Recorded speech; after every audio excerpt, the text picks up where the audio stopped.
I'm Lynn Lindaman. I'm 67 years old and I live in West Des Moines, Iowa. And I have fibrous dysplasia.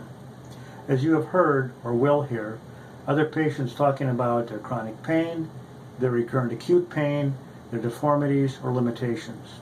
So let me talk about something different. Growing up in the 50s and 60s had a dramatic impact on my life.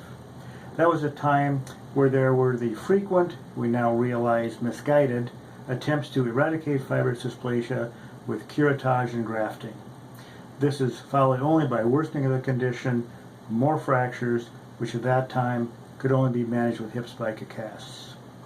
After becoming an orthopedic surgeon, I obviously gravitated toward any information on fibrous dysplasia so I could more thoroughly understand what I had. The more I learned, the more I realized that the management of fibrous dysplasia, and more importantly, the management of the patient with a fibrous dysplasia that I and other fibrous dysplasia patients in the 50s and 60s had, while at that time was at least standard of care, if not state-of-the-art, was totally wrong. We have learned that our attempts to cure fibrous dysplasia were only making it worse. We now know that the cure must be at the cellular level. We now also have ways of managing fibrous dysplasia bone to minimize the number of fractures, and, if fractures occur, ways of immobilizing the bone without immobilizing the patient. These techniques help us in managing the patient so that we can keep them in almost all the normal activities that the other normal children are doing. This greatly minimizes the impact of fibrous dysplasia on their lives. The Fibrous Dysplasia Foundation is aggressively driving and supporting research in these areas.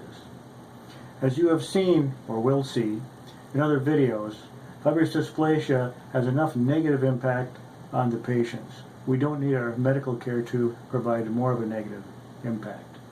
We have developed and are developing more methods of dealing with fibrous dysplasia to minimize or eliminate its effect on patients. Unfortunately, I still see too many children undergoing the same care that I had 60 years ago.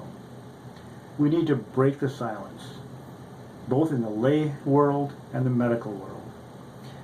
This new information that there are better ways to treat fibrous dysplasia and fibrous dysplasia patients, we need to get this information to the parents, the patients, and the medical community. This is one of the primary goals of the Fibrous Dysplasia Foundation. To do this, we need your help.